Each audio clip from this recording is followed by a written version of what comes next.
Hello दोस्तों, आप लोगों का स्वागत है हमारे इस नए चैनल ऑनलाइन एडू एरा पर। आज हम बताएंगे संज्ञा के बारे में। कंपटीशन एग्ज़ाम में परिभाषा नहीं पूछा जाता है, या पूछा जाता है 4 शब्द दे देगा और पूछा जाएगा कि इनमें से कौन सा शब्द कौन सी संज्ञा में आता है। इनमें वाक्य में रेखांकित शब्द भी हो सकते हैं। संज्ञा को नाम से जाना जाता है। संज्ञा को नाम से भी जाना जाता है। संज्ञा अर्थ के आधार पर 5 प्रकार के होते हैं। संज्ञा अर्थ के आधार पर 5 प्रकार के होते हैं। व्यक्तिवाचक संज्ञा, जातिवाचक संज्ञा, भाववाचक संज्ञा, द्रव्यवाचक संज्ञा और समूहवाचक संज्ञा। मुख्य रूप से संज्ञा 3 प्रकार के होते हैं। एक होता है व्यक्तिवाचक संज्ञा, जातिवाचक संज्ञा और भाववाचक संज्ञा। अब हम व्यक्तिवाचक संज्ञा और जातिवाचक संज्ञा को एक अलग ही तरीके से समझेंगे। सबसे पहले व्यक्तिवाचक संज्ञा के पहले हम एक लिखेंगे, ठीक, और जातिवाचक संज्ञा के पहले अनेक लिखेंगे। व्यक्तिवाचक संज्ञा के पहले एक लिखने का तात्पर्य यह है कि कोई भी वस्तु का जो भी नाम होता है, वस्तु, व्यक्ति, उसको एक ही होता है, उसके अलावा दूसरा कुछ नहीं होता। और ऐसे जातिवाचक संज्ञा में जैसे जो भी नाम है वो बहुत होता है। ये ज़्यादातर बहुवचन में आता है, ठीक है। जैसे व्यक्तिवाचक संज्ञा में राम एक ही है, इसके अलावा राम कोई नहीं है, ठीक है। राम नाम के कई लोग हो सकते हैं, राम नाम के 4 से 5 लोग हो सकते हैं, लेकिन जिसका नाम राम है वो अपना एक अलग पहचान रखता है, अलग स्पेसिफिकेशन रखता है, अलग कलर रखता है और वो अलग भाषा रखता है। ये सब देखते हुए राम नाम का एक ही व्यक्ति हो सकता है, ठीक है। राम नाम के कई लोग हो सकते हैं, पर सबका एक अलग पहचान, स्पेसिफिकेशन होता है। रंग, रूप, बोलचाल, रहन सहन, व्यवहार, दुनिया में वो अकेला मिलेगा। और जातिवाचक संज्ञा जैसे पर्वत है, उसमें पर्वत के अंतर्गत हिमालय आ जाएगा, अरावली आ जाएगा, विंध्याचल आ जाएगा। जबकि हम लास्ट में लिखते हैं हिमालय पर्वत, अरावली पर्वत, विंध्याचल पर्वत, ठीक है। तो पर्वत एक ऐसा कैटेगरी है कि पर्वत के अंदर कई पर्वत आते हैं, बट नाम के साथ आते हैं, उनके साथ नाम जुड़ा होता है, ठीक है। उसके बाद आता है नदी। नदी एक जाति है। नदी के अंदर बहुत से नदी होते हैं, लेकिन उनका एक अलग नाम होता है, अलग स्पेसिफिकेशन होता है, ठीक है। क्राइटेरिया उनका अलग होता है। जैसे नदी तो गंगा नदी, ब्रह्मपुत्र, यमुना नदी, ठीक है। वैसे मनुष्य एक जाति है। मनुष्य के ही अंदर आते हैं राम, रहीम, सीता, ठीक है। तो जो जाति के अंदर आता है वो व्यक्तिवाचक संज्ञा हो जाता है, ठीक है। और जाति तो जातिवाचक संज्ञा है ही, ठीक है दोस्तों। इसके बाद हम चलते हैं नेक्स्ट टॉपिक पर। जातिवाचक संज्ञा और अनेक जातिवाचक संज्ञा, ठीक है। जैसे जयपुर एक व्यक्तिवाचक संज्ञा है, ठीक है। और शहर जातिवाचक संज्ञा है। शहर इसलिए जातिवाचक संज्ञा है क्योंकि इसके अंतर्गत जयपुर आता है, शहर के ही अंतर्गत कोलकाता आता है, मुंबई आता है, ठीक है। उसी तरह भारत एक व्यक्तिवाचक संज्ञा है क्योंकि देश के अंदर भारत आता है। देश के अंदर भारत, अमेरिका, चीन और आदि की जाने कितने देश को नाम आते हैं, ठीक है। जैसे गाय एक व्यक्तिवाचक संज्ञा यहाँ बनता है पशु के अंतर्गत। पशु एक जाति हो जाता है, इसके अंतर गाय आता है, भैंस आता है, कुत्ता आता है, ये सब पशु के अंतर्गत आते हैं। और यहाँ पे गाय जातिवाचक संज्ञा हो जाएगी। गाय भी कई प्रकार के होते हैं, जैसे जर्सी गाय, राठी गाय आदि, ठीक है। और उससे पेन, पेन क्या है, एक जातिवाचक हो गया। अब पेन के अंदर जितना पेन का एक स्पेसिफिक नाम होता है, रिनाल्ड, लिंक, रोटोमैक, ये पेन के अंतर्गत आते हैं। तो कहने का तात्पर्य ये है, जो जाति के अंदर आता है वो व्यक्तिवाचक होता है, और जो व्यक्तियों का एक स्पेसिफिकेशन नाम होता है, जो सारे व्यक्तियों को स्पेशल नेम से पुकारा जाता है, वो जातिवाचक संज्ञा हो जाता है। अब हमारा नेक्स्ट टॉपिक है, व्यक्तिवाचक संज्ञा हमेशा नहीं रहता। व्यक्तिवाचक संज्ञा जो है वो हमेशा नहीं रहता है। कोई स्थायित्व नहीं होता व्यक्तिवाचक संज्ञा का, लेकिन जातिवाचक का हमेशा रहती है, और ये अनेकों को बोध कराती है, या अनेकों का बोध कराती है। जैसे सरस्वती नदी ये लुप्त हो गई है, पर नदी जो शब्द है वो कभी नहीं लुप्त होगी, क्योंकि नदी एक जाति है। जाति कभी नहीं लुप्त होती है, व्यक्ति लुप्त हो जाते हैं, व्यक्तिवाचक संज्ञाएं लुप्त हो जाती हैं। व्यक्तिवाचक संज्ञा का नाम बदला जा सकता है, व्यक्तिवाचक संज्ञा का नाम बदला जा सकता है। और महाविद्यालय एक जाति है, उसका नाम नहीं बदला जा सकता। जातिवाचक संज्ञा का नाम नहीं बदला जा सकता, यह हमेशा से ही रहेगा। इम्पोर्टेंट, व्यक्तिवाचक संज्ञा जातिवाचक संज्ञा शब्द का पहचान वाक्य पर निर्भर करता है। जैसे पशु जब आ जाएगा किसी वाक्य में, तो उसके अंतर्गत जो आएगा वो हो जाएगा गाय, तो गाय व्यक्तिवाचक हो जाएगी और पशु जाति हो जाएगा।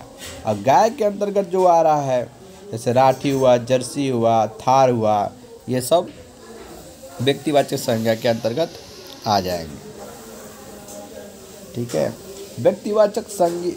व्यक्तिवाचक से जातिवाचक संज्ञा का निर्माण, व्यक्तिवाचक संज्ञा से जातिवाचक संज्ञा का निर्माण। ठीक है। विभीषण एक व्यक्तिवाचक संज्ञा है। ठीक है। जब हम इसे एक वाक्य में बनाते हैं, उसमें हमें इम्पोर्टेंट समझना होता है और देखना होता है कि ये है क्या। तो जैसे लिखा हुआ, देश में विभीषणों की कमी नहीं है, तो वहाँ विभीषणों लिखा हुआ, विभीषणों मतलब बहुत से विभीषणों के बारे में बता रहा है। अब जहाँ पे बहुत से बता दे, वहाँ पे वो हो जाता है जातिवाचक संज्ञा। जैसे आज भी रावणों की कमी नहीं है, रावणों ये बहुवचन में आ गया, और बहुवचन में जातिवाचक संज्ञा का प्रयोग होता है। ठीक है। और सेंटेंस भी बता रहा है कि यहाँ पे बहुत से रावण की बात कर रहा है। ठीक है। वैसे सीता घर घर में, हमारे देश में घर घर में सीता रहती है, यानी घर घर में बहुत से सीताओं के बात कर रहे हैं। तो यहाँ पे भी व्यक्तिवाचक संज्ञा जातिवाचक संज्ञा में परिवर्तित हो गया है। वैसे हरिश्चंद्र भी बता रहा है। ठीक है। जातिवाचक से व्यक्तिवाचक संज्ञा में परिवर्तन करना, निर्माण करना। ठीक है। नेता क्या है? नेता एक जातिवाचक संज्ञा है, पर हम इसको व्यक्तिवाचक संज्ञा में सेंटेंस के हिसाब से देखेंगे। जैसे लिखा हुआ, नेताजी ने तुम मुझे खून दो मैं तुम्हें आज़ादी दूंगा कहा है। तो किसने कहा है? केवल नेताजी ही ने कहा है, इनके अलावा दूसरा किसी ने नहीं कहा है। ठीक है। तो केवल एक का बोध करा रहा है यहाँ पे, तो इसलिए ये हो जाएगा व्यक्तिवाचक संज्ञा। गांधी जी ने करो या मरो का नारा दिया है, तो करो या मरो का नारा केवल गांधी जी ही ने दिया है और किसी ने नहीं दिया है। ठीक है। इसलिए ये व्यक्तिवाचक संज्ञा में आ जाएगा। ऐसे पटेल जी का सेंटेंस आप बना लीजिए, सरदार जी का सेंटेंस आप बना लीजिए। ठीक है दोस्तों। इसके बाद भाववाचक संज्ञा। भाववाचक संज्ञा के बारे में हम देखते हैं डिटेल से। भाववाचक संज्ञा को हम महसूस करते हैं, ये दिखाई नहीं देता है भाववाचक संज्ञा। ठीक है। भाववाचक संज्ञा वाले जो शब्द होते हैं, ये कोई पदार्थ नहीं होते, एक शब्द होती है जिसे हम महसूस करते हैं, जो स्थिति को, हमारी भावनाओं को जो स्थिति को और हमारे भावनाओं को शब्दों के द्वारा बताती है। ठीक है, इसमें भाव, अवस्था, दशा, गुण, दोष आदि के बारे में बताती है। ठीक है, जैसे एक व्यक्ति में होता है, किसी व्यक्ति में क्या क्या भावनाएं हो सकती हैं, क्या क्या वो महसूस कर सकता है, क्या क्या वो दिखा सकता है, क्या बता सकता है। जैसे एक व्यक्ति में होता है उमंग, गुस्सा, क्रोध, प्रेम, घबराहट। ठीक है, उमंग, गुस्सा, क्रोध, प्रेम, घबराहट ये भाववाचक शब्द हैं। व्यक्ति ही महसूस करता है मिठास, प्यास, थकान, गर्मी, ठंडी और सर्दी। कौन महसूस करता है? व्यक्ति महसूस करता है, कोई जीव ही महसूस करेगा।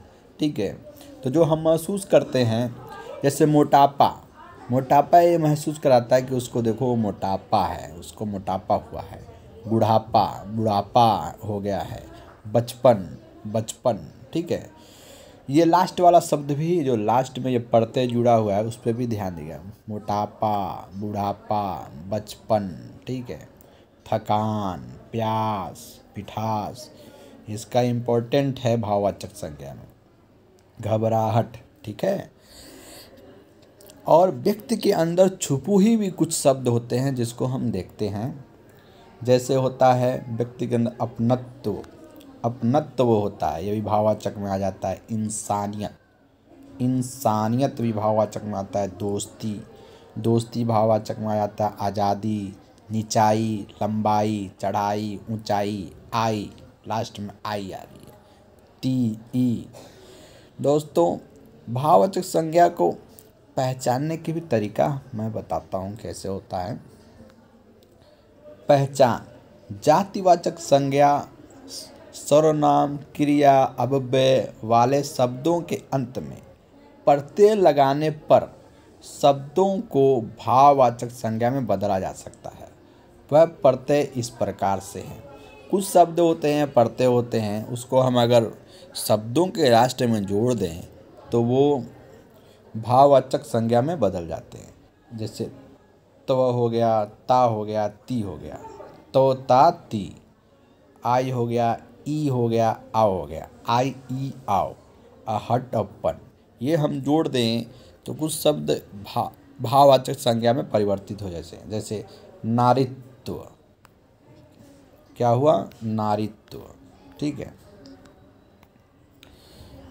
एक मिनट दोस्तों।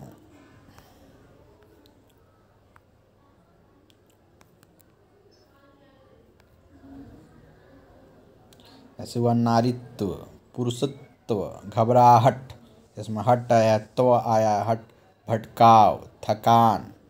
ठीक है, और समीपता। ठीक है, दूरी, निचाई, चढ़ाई, अपनत्व। ठीक है, इन शब्दों से जोड़ने से शब्द भाववाचक संज्ञा में आ जाते हैं। ठीक है दोस्तों, अब हम इसको एक और बता रहे हैं। सर्वनाम से भाववाचक संज्ञा बनाना।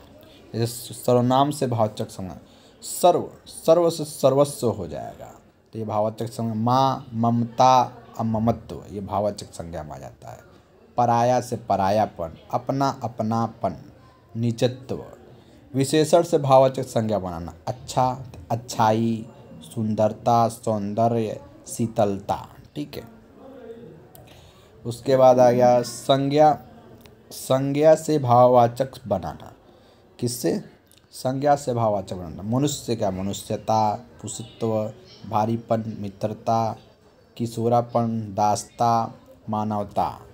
ठीक है, उसके बाद प्रभु का प्रभुता, प्रभुता, पंडित्य, चतुरता, बालपन, देवत्य, बचपन, नारीत्व, बचपन। ठीक है, स्त्रीत्व,